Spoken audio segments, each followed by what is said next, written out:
In this video, I'm going to show you how to fix progress not saving in COD Modern Warfare 2. So first thing you want to do is go to Windows Security.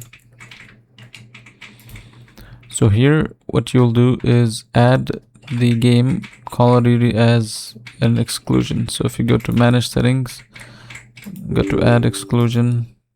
So what you'll do is go to the game folder and you will just select the game folder and add it.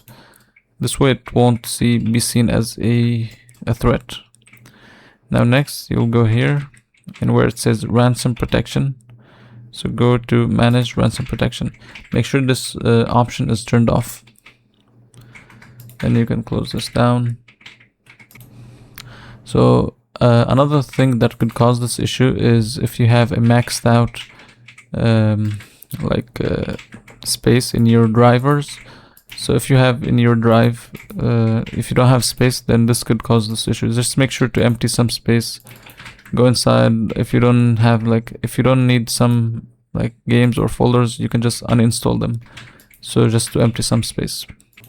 Now one last thing you want to do is go to CMD, run as administrator.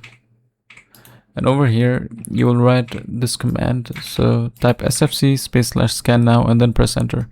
This will scan and fix any missing errors in your system, and this could also help you hopefully to fix your Call of Duty issue of progress not saving.